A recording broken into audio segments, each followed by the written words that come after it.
వాళ్ళ సామాన్యులందరూ బతకాలంటే, రోగం తగ్గించుకోవాలంటే, బతికి బట్ట కట్టాలంటే మీ ఎమ్మెల్యే దగ్గర నుంచి మీ అధికారుల దగ్గరికి దేహి అని తిరగాల్సినటువంటి కర్మ మీ ప్రభుత్వం వల్ల పట్టిందా లేదా అనేది ఒకసారి ఆలోచించుకోమని చెప్తున్నాను.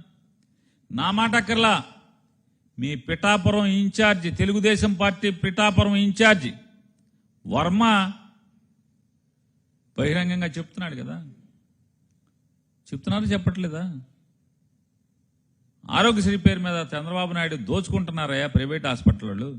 ఆరోగ్యశ్రీ లేకపోవటం వల్ల డబ్బులు కట్టమంటున్నారు, సస్తున్నారయ్యా పేదోళ్ళు అని చెప్పి ఎంత ఆవేదన భరితంగా మాట్లాడాడు. ఆరోగ్యశ్రీ వాళ్ళ ఎంత దయనీయమైన పరిస్థితులు రాష్ట్రంలో నెలకొన్నాయి అంటే, పేదోడు సామాన్యుడు నోరెత్తలేడనే కదా మీ అహంకారం. వాళ్ళ ఆరోగ్యశ్రీని నిలిపేయటంలో మీ అహంకారం ఏంటని అడుగుతున్నాను.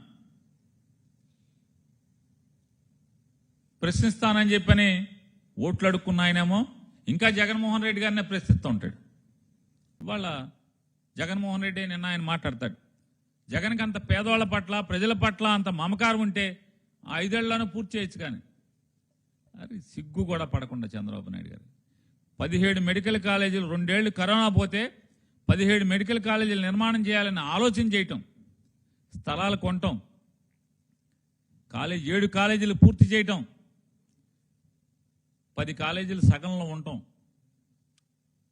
గొప్పగా అనిపించట్లేదా? చూసి సిగ్గు అనిపించట్లేదా చంద్రబాబు నాయుడు గారు? ఎలా మాట్లాడతారు? రోజుకొక అబద్ధం, పూటకొక అబద్ధం. మీకు అంత మోజుంటే కొత్తగా కాలేజీలు పెట్టుకోండి, ప్రైవేట్లో మెడికల్ కాలేజ్ పిపి మీకు కావాల్సిన వాళ్ళందరికీ పెట్టుకోండి. ఎవడొద్దన్నాడు?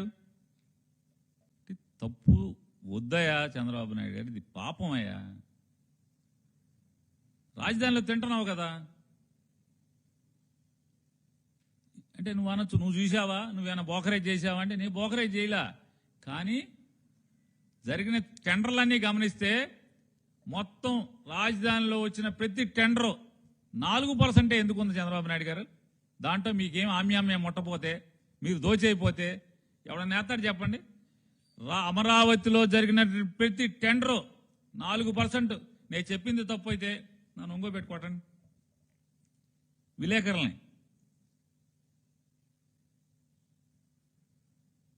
మీకే చెప్తున్నా, నేను చెప్పింది తప్పు అయితే ఈ కెమెరాల ముందే పెట్టి ఏమైనా అబద్ధాలు చెప్తావా చంద్రబాబు లాగా, నువ్వు కూడా పవన్ కళ్యాణ్ లాగా తప్పుడు మాటలు మాడతావా, లోకేష్ లాగా అని నాకు బాధండి. నన్ను అటు వాళ్ళకి మీకు లోకు అయిపోయాం, మీ నోటికి వచ్చింది అబద్ధాలు మాట్లాడుతున్నారని చెప్పి నేను మీకు స్వేచ్ఛిస్తున్నాను. చూడండి ఎంత దుర్మార్గం అంటే, జనం సొమ్ము. మా ఊళ్ళో హల్వా దొరుకుతుంది, లేదా దాని పేరేంటండి, విశాఖపట్నం జిల్లాలో కూడా హల్వా ఉంటుంది. ఏం హల్వా అది? మాడుగుల హల్వా, బందర్ హల్వా, తాతరావు హల్వా అంటారు. బందర్లో హల్వాడి తిన్నట్టు తినేస్తున్నారు కదా జనం సొమ్ముని. మీరు ఒకసారి అమరావతి రైతులు కూడా ఆలోచించండి, తెలుగుదేశం కార్యకర్తలు కూడా ఆలోచించండి, జనసేన కార్యకర్తలు కూడా ఆలోచించండి. అన్ని టెండర్లు అమరావతిలో చేసిన ప్రతి టెండరు 4% ఎక్సెస్కి అందరూ వేశారు. ఏంటి దాని అర్థం చెప్పండి?